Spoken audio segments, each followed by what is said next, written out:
Hello friends, कैसे हैं आप लोग? अच्छे होंगे। प्रीवियस लेक्चर में हम बात कर रहे थे बौद्ध धर्म में। बौद्ध धर्म में दर्शन देखे थे, सिद्धांत देखे थे, संगीतियाँ बात की थी, कुछ साहित्य पुस्तकों की बात की थी। आज हम कुछ बात करेंगे अन्य संप्रदाय की। हालांकि कुछ संप्रदाय की बात की थी हमने प्रीवियस लेक्चर में, हीनयान, महायान की, स्थविर और महासांगिक की। उसके अलावा भी क्या है, कुछ संप्रदायों का विकास होता है बौद्ध धर्म में, ठीक है, उनकी बात करेंगे आज हम। और कुछ लेखक और पुस्तकों की बात की जाएगी और क्या कारण रहा बौद्ध धर्म के प्रसार का और पतन का, दोनों की कारणों की बात की चर्चा करेंगे हम लोग। तो जो आज का पहला टॉपिक है वह है अन्य संप्रदाय, यानी कि बौद्ध धर्म का जो अन्य संप्रदाय से रिलेटेड टॉपिक है। तो अन्य संप्रदाय और है जैसे बौद्ध न्याय, वज्रयान, कालचक्रयान और सहजयान। ओके, तो इसमें सबसे पहला जो है बौद्ध न्याय है। बौद्ध न्याय के प्रवर्तक दिनांक थे 5वीं एडी में या 5वीं शताब्दी की बात कर रहे हैं हम। ओके, बौद्ध न्याय 5वीं शताब्दी में दिनांक द्वारा शुरू किया जाता है और दिनांक की एक पुस्तक है प्रमाण समुच्चय ग्रंथ। ओके, प्रमाण समुच्चय ग्रंथ, यह पुस्तक दिनांक की है जो बौद्ध न्याय से रिलेटेड है। ठीक है, नेक्स्ट जो अन्य संप्रदाय है वह वज्रयान। वज्रयान 6th एडी में है, इसकी शुरुआत होती है, लेकिन जो 8वीं शताब्दी में पाल वंश आता है, पाल वंश 8th एडी में है। ठीक है, पाल वंश में क्या है, यह काफी इसका विकास होता है वज्रयान का। तो याद रखेंगे, पाल वंश में जो बौद्ध हैं वो वज्रयान के संप्रदाय वाले हैं 8वीं शताब्दी में। हालांकि शुरुआत इसकी कब होती है, वज्रयान की 6th एडी में या 6ठी शताब्दी में। वज्रयान से रिलेटेड दो पुस्तकों की बात करें, जैसे मंजू श्री, मूल कल्प और गुहा समाज। ओके, तो मंजू श्री, मूल कल्प और गुहा समाज किससे रिलेटेड है, वज्रयान से। ठीक है, तो गुहा समाज की जो रचना की गई वह की गई असंग द्वारा। ओके, गुहा समाज की जो रचना की जाती है वो किसके द्वारा की जाती है, असंग द्वारा। और मंजूश्री मूल कल्प का मंजूश्री द्वारा।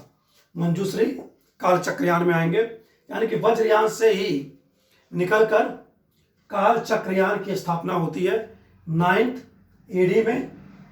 इसके प्रवर्तक कौन थे, मंजूश्री। ओके, तो कालचक्रयान के प्रवर्तक मंजूश्री हैं, याद रखेंगे। और बौद्ध न्याय का दिनांक। नेक्स्ट जो है सहजयान। सहजयान 10वीं ईस्वी में है। ठीक है, 10वीं ईस्वी में है। कहां पर इसका विकास होता है, बंगाल में। ओके, बंगाल में 10वीं ईस्वी में सहजयान बंगाल में। हो सकता है काल क्रमानुसार दे दे कि किस काल क्रमानुसार सजाइए बौद्ध संप्रदायों को। तो 5वीं शताब्दी में बौद्ध न्याय, 6th एडी में वज्रयान और 9th एडी में कालचक्रयान और सहजयान 10वीं एडी में। ओके, ये तो कुछ अन्य संप्रदाय जो बच गए थे उसको हमने देखा। नेक्स्ट बात करेंगे अन्य साहित्य अभिलिख लेखकों की। ओके, कुछ लेखक की बात करते हैं, कुछ उनके लिखे थे साहित्य की। सबसे फेमस क्वेश्चंस कई बार आ चुके हैं, यूपीपीसीएस में आया था पिछले बार। मिलिंद पन्नो किसकी रचना है, नागसेन या नागार्जुन ऑप्शन था, तो उसमें क्या था, नागसेन। तो इसमें जो पहले लेखक है बौद्धिस्ट है नागसेन। ठीक है, नागसेन ने मिलिंद पन्नो नामक पुस्तक लिखी है। ओके, मिलिंद पन्नो संस्कृत भाषा में है, यानी कि जो भी संस्कृत भाषा में होगी महायानी होंगे। प्रीवियस लेक्चर में महायान और हीनयान की बात की थी। ठीक है, 4th संगीति में जो 102 एडी में होता है उसमें बौद्धिस्टों द्वारा संस्कृत भाषा को अडॉप्ट कर लिया जाता है और दो भागों में बौद्ध बढ़ जाते हैं, हीनयान और महायान। ठीक है, महायानों की भाषा संस्कृत और हीनयानियों की पाली भाषा। तो नागसेन की पुस्तक है मिलिंद पन्नो। मिलिंद पन्नो यानी कि मिलिंद जो शासक था उस समय, हिंद यमन शासक मिलिंद और नागसेन, बौद्ध भिक्षु नागसेन के मध्य क्या है, बौद्ध धर्म से रिलेटेड क्या है, प्रश्नोत्तरी है, प्रश्न उत्तर है। मिलिंद पन्नो द्वारा प्रश्न पूछे जाते हैं और बौद्ध भिक्षु नागसेन द्वारा क्या है, उत्तर दिया जाता है। उसी की व्याख्या क्या है मिलिंद पन्नो में, या संकलन किया गया है नागसेन द्वारा। ओके, और मिलिंद पन्नो से किसकी जानकारी मिलती है हमको, तत्कालीन व्यापारिक मार्गों का वर्णन भी क्या है, मिलिंद पन्नो पुस्तक में है। इस बार के रिव्यू ऑफिसर और असिस्टेंट रिव्यू ऑफिसर ने भी क्वेश्चन पूछा था, मध्यकाल से रिलेटेड पूछा था।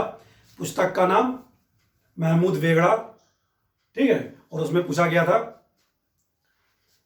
कि व्यापारिक मार्गों का, उससे पता चलता है उस पुस्तक का। तो कुछ भी पूछा जा सकता है एंशिएंट इंडिया से भी, ठीक है। तो मिलिंद पन्नो में तो हिंद यमन शासक मिलिंद और नागसेन का बीच वार्तालाप है, प्रश्नोत्तरी है। और दूसरा जो जानकारी मिलती है मिलिंद पन्नो पुस्तक से, और तत्कालीन व्यापारिक मार्गों का भी वर्णन इस पुस्तक में है। नेक्स्ट है नागार्जुन।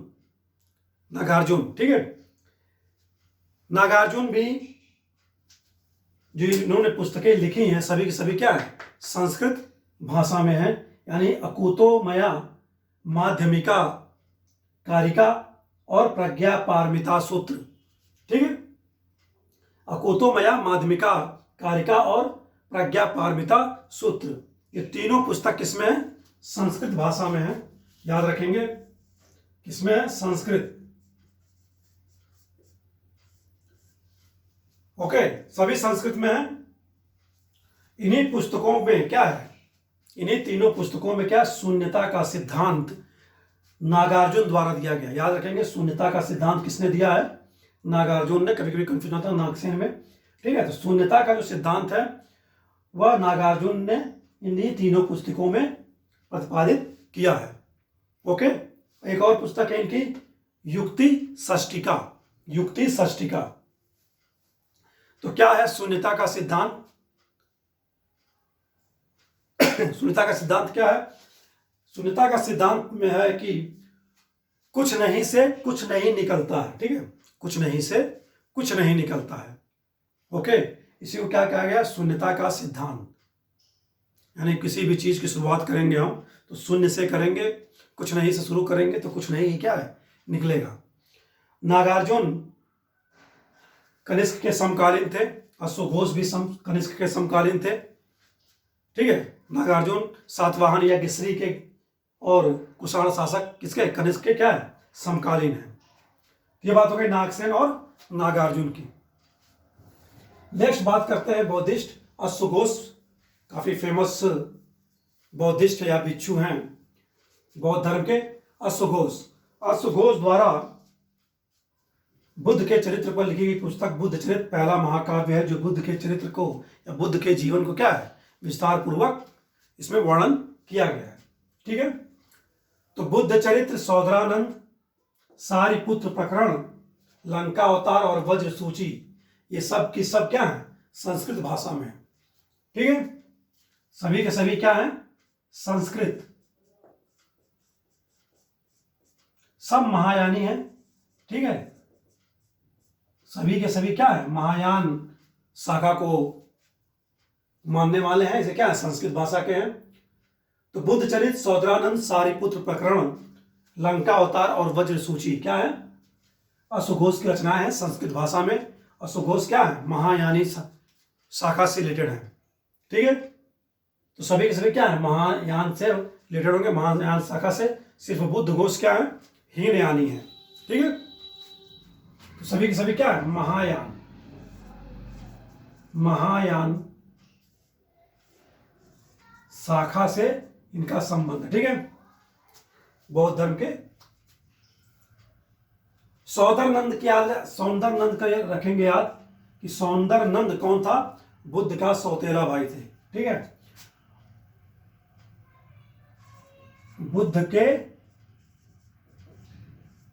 क्वेश्चन पूछा जा सकता है, सौतेले भाई कौन थे, सौतेले भाई, ठीक है। तो अश्वघोष ने इनके ऊपर पुस्तक लिखी है सौंदरनंद, किस तरह वह बुद्ध संघ में क्या है, सम्मिलित होते हैं, उसके बारे में प्रकरण है सौंदर्य नंद में। सारिपुत्र भी नाम है एक, सारिपुत्र प्रकरण भी यही है कि क्या बौद्ध संघ में कैसे वह भिक्षु बनते हैं और कैसे उनका बौद्ध संघ में क्या है सम्मिलित होते हैं। ठीक है, ये सारी पुस्तकें हो गई अश्वघोष की, महायान शाखा से रिलेटेड है, वो अश्वघोष और संस्कृत भाषा का प्रयोग है। नेक्स्ट है मैत्रेय। मैत्रेय की हमने बात की थी प्रीवियस लेक्चर में, योगाचार की स्थापना किया था इन्होंने 300 AD में। योगाचार एक संप्रदाय है, अन्य संप्रदाय बुद्धों का। तो मैत्रेय 300 AD में है। इनकी पुस्तकें हैं सूत्रालंकार, आभ समयालंकार और योगाचार भूमि। ओके, सभी की सभी संस्कृत भाषा में है। ये भी महायानी है, मैत्रेय भी। ओके, महायानी है। और 300 AD की बात कर रहे थे ये लोग, क्या गुप्त काल में है। कब है? गुप्त काल, 300 AD में। ठीक है, सभी क्या है महायानी है और संस्कृत भाषा में इनकी किताबें हैं। अगला बात की जाए वसुबंधु। वसुबंधु और असंग क्या है? दोनों भाई हैं। तो वसुबंधु और असंग फर्स्ट AD में है, कनिष्क के समय। वसुबंधु की जो पुस्तक है अभिधम्ब कोश और परमार्थ सप्रसदी। ठीक है, अभिधम्ब कोश और परमार्थ सप्रसदी, इसे बौद्ध धर्म का विश्व कोश कहा जाता है। ठीक है, ये क्या है? बौद्ध धर्म का विश्व कोश, यानी कि जो कठिन शब्दावलियां हैं उसको क्या संग्रहित की गई हैं, उसको सरल भाषा में। तो ये अभिधम्ब कोश क्या है, याद रखेंगे,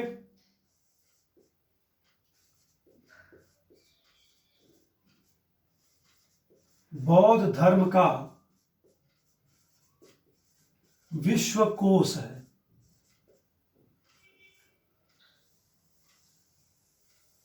ठीक है, अभिधम्ब कोश क्या है? बौद्ध धर्म का विश्व कोश है। ठीक है, नेक्स्ट बुद्ध घोष। बुद्ध घोष क्या है? याद रखेंगे, बुद्ध घोष ये हीनयान को मानते हैं, यानी कि इनकी भाषा क्या है?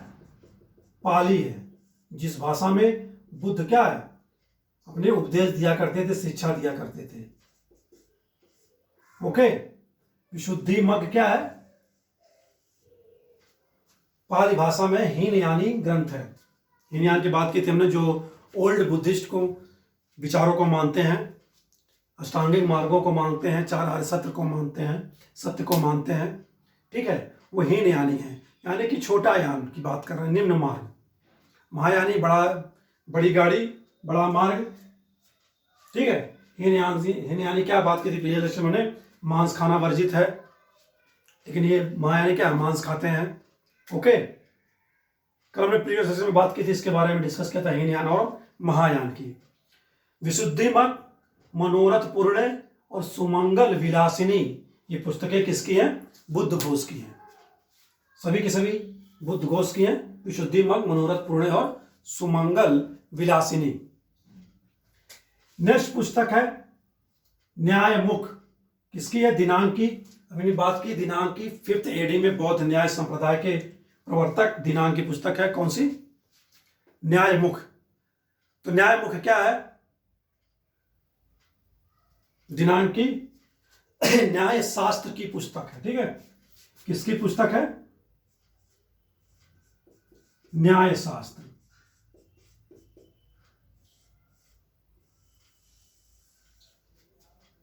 फिफ्थ AD में है न्यायमुख, न्याय शास्त्र की पुस्तक है, दिनांक की। ठीक है, ये भी महायानी है, संस्कृत भाषा में है।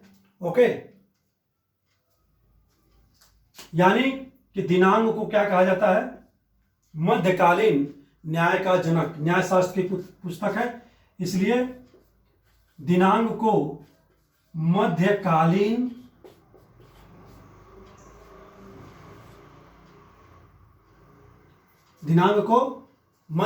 क्या कहते हैं? न्याय का जनक, मध्यकालीन न्याय का जनक, मध्यकालीन न्याय का जनक कहा जाता है दिनांक को। अगली पुस्तक या लेखक की बात करें असंग। असंग की पुस्तक है योगाचार, भूमि शास्त्र, महायान उत्तर तंत्र और महायान सूत्रालंकार। ठीक है, तो याद रखेंगे बुद्ध घोष को छोड़कर सभी के सभी महायानी है, संस्कृत भाषा में लिखी गई है। योगाचार, भूमि शास्त्र, महायान उत्तर तंत्र, महायान सूत्रालंकार असंग की पुस्तक है। ठीक है, असंग असंग फर्स्ट एडी में है। अगले लेखक हैं या बात करें विद्वान हैं धर्मकीर्ति। ठीक है, तो धर्मकीर्ति से कोई पुस्तक तो प्राप्त नहीं हुई, या कुछ लोग मानते हैं कि वज्र सूची की रचना किसने की थी, धर्मकीर्ति ने, लेकिन मेनली असुघोष का नाम ही मिलता है। ठीक है, इन्हें भारत कांत भी कहा जाता है। ठीक है, क्या कहा जाता है इन्हें, भारत कांत। याद रखेंगे किस बौद्ध भिक्षु को भारत कांत उपाधि दी गई, वो धर्म कीर्ति है। ये जो जितनी बातें की हमने पुस्तकों की, लेखकों की बात की, वह 200 बीसी से लेकर कब तक है, 700 ईस्वी तक है। ठीक है, 200 बीसी से लेकर 700 ईस्वी तक महत्वपूर्ण बौद्धिस्ट हैं, भिक्षु हैं, उनके लेखक हैं। ओके, इसके बाद भी कुछ पुस्तकों की बात करेंगे हम। ठीक है, 1 मिनट, सॉरी फॉर डिस्टर्बेंस।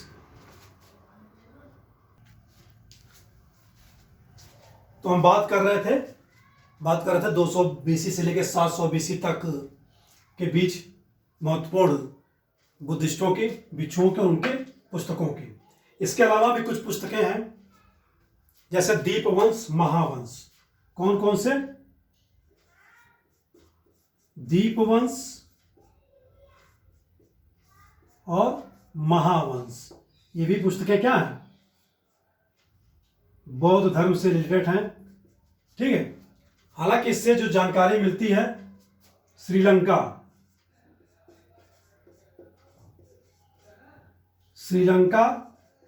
का इतिहास, मेनली याद रखेंगे श्रीलंका के इतिहास की जानकारी मिलती है। और किसकी जानकारी मिलती है, कुछ मौर्यों के, मौर्य इतिहास की भी जानकारी मिलती है, मौर्य इतिहास। ओके, मौर्य इतिहास। ठीक है, श्रीलंका का इतिहास और मौर्य इतिहास, ये सब किसमें है, ये सब पाली भाषा में है। किसमें है, पाली भाषा में। ओके, किसमें है,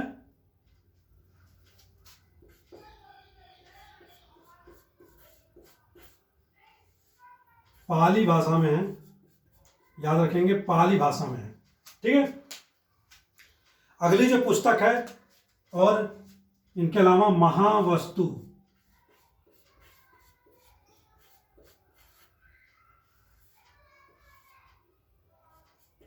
महावस्तु। ठीक है, महावस्तु हालांकि संस्कृत भाषा में है। ठीक है, याद रखेंगे महावस्तु भी क्या है, संस्कृत भाषा में है। ओके, और महावस्तु में क्या है, बुद्ध के जीवन का वृतांत दिया गया है महावस्तु में। ठीक है, क्योंकि संस्कृत भाषा में है, लेकिन ये हीनयान से रिलेटेड है। किससे, हीनयान शाखा से, हीनयान। ठीक है, लेकिन बाद में क्या है, इसमें महायान की विशेषता दिखाई पड़ती है। किसकी, महायान। हीनयानी पुस्तक है, लेकिन महायान की क्या है, इसमें विशेषता दिखाई पड़ती है। ओके, महायान की विशेषता दिखाई पड़ती है। ठीक है, और कौन सी पुस्तकें हैं, फेमस पुस्तक क्वेश्चन आए हुए हैं, ललित विस्तार। याद रखेंगे ललित विस्तार,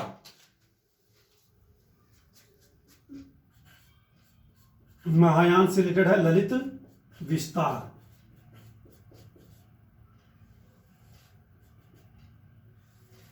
ललित विस्तार। ठीक है, ये भी क्या है, बुद्ध के जीवन की गाथा है, बुद्ध के जीवन की गाथा है। हालांकि ये भी क्या है, संस्कृत भाषा में ही है, ललित विस्तार। ठीक है, इसी पुस्तक को आधार बनाकर एक पुस्तक लिखी गई बुद्ध के जीवन पर, जिसे बुद्ध के जीवन का महाकाव्य कहते हैं, महाकाव्य से भी कहते हैं, बुद्ध चरित्र को भी। ठीक है, तो इसी पुस्तक को आधार बनाकर एक पुस्तक लिखी गई बुद्ध के जीवन पर, जिसे बुद्ध के जीवन पर क्या है, महाकाव्य कहा जाता है। अंग्रेज थे कौन, एडविन अर्नाल्ड। कौन? Edwin Arnold. तो इन्होंने कौन सी पुस्तक लिखी है? The light of Asia. ठीक है, द लाइट ऑफ एशिया। तो द लाइट ऑफ एशिया पुस्तक किसके द्वारा लिखी गई है? एडविन अर्नाल्ड द्वारा। एडविन अर्नाल्ड द्वारा।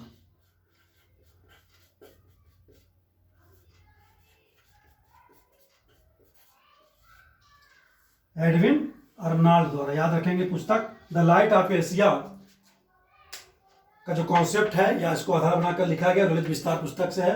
The light of Asia, Edwin Arnold. Buddha के जीवन पर इसको क्या है? महाकाव्य की संज्ञा दी गई है द लाइट ऑफ एशिया को। ओके, तो ये कुछ और अन्य पुस्तकें हो गई। ठीक है, बाकी और भी पुस्तकें थी जैसे अंगुत्तर निकाय, जिसमें 16 महाजनपदों की जानकारी मिलती है। कुद्दक निकाय। ठीक है, मेन चीजों को, पुस्तकों की बात कर ली हमने। ओके, अन्य पुस्तक है जैसे जातक कथाएं, जिसमें बुद्ध के क्या है? पूर्व जन्म की कथाएं हैं। 549 कथाएं हैं, उसमें बुद्ध के पूर्व जन्म से रिलेटेड हैं जातक कथाएं। याद रखेंगे, बुद्ध के पूर्व जन्म से रिलेटेड हैं जातक कथाएं। ओके, ये तो किताबों से रिलेटेड बात हो गई। अब बात करते हैं हम कि क्या कारण रहा कि बौद्ध प्रसार या बौद्ध धर्म का प्रसार के क्या कारण रहे या इतनी तेजी के साथ फैला। सबसे पहला, इन्होंने वर्णों का, जो वर्ण व्यवस्था थी उसका विरोध नहीं किया। मतलब चारों वर्णों का क्या किया? समर्थन किया। पहली बात, चारों वर्णों का समर्थन किया। ठीक है, दूसरा, इनको राजकीय संरक्षण प्राप्त हुआ। ठीक है, देखेंगे बुद्ध के समय प्रसेनजित, बिंबिसार, उदयन, ओके, लिच्छवी, वैशाली के लिच्छवी, ये सब क्या थे? इनको बुद्ध को राजकीय संरक्षण प्राप्त हुआ बौद्ध धर्म को। इससे इसको फैलने में क्या है? उस राज्यों में काफी सरलता हुई। दूसरा, पाली भाषा का प्रयोग किया। जहां वैदिक युग में, उत्तर वैदिक काल में या वैदिक युग में संस्कृत भाषा का प्रयोग किया जाता था लोगों से बात करने में, श्लोक में, यहाँ पाली भाषा का प्रयोग किया गया। ठीक है, आम बोलचाल की भाषा का प्रयोग किया गया। ठीक है, और बौद्ध धर्म क्या था? अत्यंत ही सरल था। इसमें कोई भी जटिल कर्मकांड नहीं थे। हालांकि बाद में बहुत सारे कर्मकांड हो जाते हैं, इसकी वजह से क्या है? इसका विनाश भी होता है। तो बौद्ध धर्म बहुत ही सरल था। बौद्ध संघों का बहुत बड़ा योगदान रहा इसके प्रसार में। हर जगह बौद्ध संघ बनाए गए, सभी क्षेत्रों में। हमने बात की थी 5 बौद्ध विहार दान में दिए भी गए थे। ठीक है, जेतुवन, वेडुवन, कुशाग्र, शाला। ओके, और ये जो दान दिए जा रहे थे शासकों द्वारा दिए जा रहे थे, विहार संघों की, और व्यापारिक और जो साहूकार थे उस वक्त के बड़े, उनके द्वारा भी क्या है? बौद्ध धर्म को बहुत ही ज्यादा दान दिया गया और विहार भी दान में दिए गए। ठीक है, ये हो गया प्रसार का कारण। और लास्ट प्रसार के कारण की बात करें तो जो बुद्ध का व्यक्तित्व है वह काफी क्या था? प्रभावशाली था, प्रभावपूर्ण था, आकर्षक था। यानी कह लें बुद्ध का व्यक्तित्व, जो पर्सनैलिटी थी, उसके कारण भी क्या है? बौद्ध धर्म का प्रसार हुआ। ओके, नेक्स्ट जो बात करें, ये तो हमने प्रसार के कारण की बात की। पतन का कारण की बात करें कि बौद्ध धर्म का पतन भारत में क्यों हो गया, और जबकि दूसरे देशों में देखें जैसे श्रीलंका, थाईलैंड, चाइना, जापान, दक्षिण कोरिया, तिब्बत, म्यांमार, इन सब में क्या है? बौद्ध धर्म फैला हुआ है। ठीक है, भारत में क्या है? लगभग गायब ही है। यहाँ क्या है? ब्राह्मण धर्म है। तो क्या कारण रहे? पहला कि फर्स्ट एडी के बाद देखें, हमने बात की थी 4th संगीति की, जो कुंडल वन में हुआ कश्मीर के, या उसको जालंधर भी कहते हैं। 10 एडी में कनिष्क के समय इस बौद्ध संगीति में, 4th बौद्ध संगीति में, 4th बौद्ध संगीति में क्या किया गया? संस्कृत भाषा को अपनी भाषा एडॉप्ट कर लिया गया बौद्धों द्वारा। देख रहे हैं हम सभी क्या संस्कृत भाषा में लिखी गई है। सिर्फ बुद्ध घोष को छोड़ दिया जाए, हीनयान थे, सभी संस्कृत भाषा में क्या है? पुस्तकें लिखी गई। यानी कि संस्कृत भाषा को भाषा के रूप में एडॉप्ट कर लिया गया। ठीक है, और इसके विपरीत क्या हुआ कि जो ब्राह्मण धर्म पतन पे जा रहा था, बौद्ध धर्म प्रसार पे आ रहा था भारत में, ब्राह्मण धर्म द्वारा क्या है, अपने धर्म में सुधार किया गया। ओके, सुधार किया गया, यानी कि हम बात करते हैं जातक कथाओं के बुद्ध के पूर्व जन्म से रिलेटेड, ऐसी ही कहानियां ब्राह्मण धर्म में भी क्या है, लिखी गई, लोगों को सुनाई गई, ईश्वर से रिलेटेड। ओके, तो ब्राह्मण धर्म में सुधार हुआ, और जो उस समय के कुछ शासक थे उनकी प्रतिक्रिया क्या थी, बौद्धों के अगेंस्ट थी। जैसे एग्जाम्पल के रूप में हम जानते हैं कि पुष्यमित्र शुंग ने क्या है, बहुत सारे स्तूपों को क्या है, क्षतिग्रस्त किया, बौद्धों को, ठीक है, संरक्षण नहीं दिया। तो जो इनके अगेंस्ट प्रतिक्रिया रही, बहुत सारे शासकों की रही, उसमें पुष्यमित्र शुंग भी था, बंगाल का शासक शशांक भी था, जिसने बोधि वृक्ष को क्या है, कटवा दिया था, वह शैव भक्त था, शिव का भक्त था। ओके, ये तीसरा कारण हो गया। चौथा, फर्स्ट एडी के बाद क्या है, कर्म कांड काफी या अनुष्ठान काफी क्या है, बौद्धों में बढ़ गया, विलासिता बढ़ गई, व्यभिचार बढ़ गया। ठीक है, ये कारण था। संघ में विभेद होने लगे और विभिन्न संप्रदायों का उदय हुआ। जैसे हमने बात की, कुछ संप्रदाय इधर, और पीछे प्रीवियस लेक्चर में संप्रदायों की बात की थी, हीनयान, महायान, स्थविर, महासांघिक, ठीक है, और योगाचार की बात की थी, माध्यमिका की बात की थी, सौत्रांतिक की बात की थी। तो बहुत सारे संप्रदायों का क्या है, बढ़ना भी बौद्ध धर्म के लिए क्या नुकसानदायक हुआ। ठीक है, स्त्रियों का प्रवेश हुआ, स्त्रियों के प्रवेश की वजह से इसमें क्या है, वही व्यभिचार बढ़ी, विलासिता बढ़ी। आनंद ने कहा भी था कि अगर स्त्रियों को प्रवेश न दिया जाता तो बौद्ध धर्म 1000 वर्षों तक चलता। अब स्त्रियों को प्रवेश दे दिया गया, तो अब ये क्या है, 500 वर्ष तक सिमट कर रह गया। हालांकि स्त्रियों को प्रवेश बौद्ध धर्म में वैशाली में बुद्ध द्वारा आनंद के कहने पर ही क्या है, दिया गया था। फिर आनंद का ये स्टेटमेंट था अगेंस्ट। ठीक है, और बात करें कि बाह्य आक्रमणों की बात करें, देखते हैं कि 9वीं 10वीं शताब्दी के बाद भारत पर बहुत सारे आक्रमण शुरू हो जाते हैं। बाह्य आक्रमण, अरब देशों के आक्रमण, मुस्लिमों का आक्रमण, तुर्कों का आक्रमण। ठीक है, उसी में एक था बख्तियार खिलजी, जिसने क्या 1203 ईस्वी में क्या किया,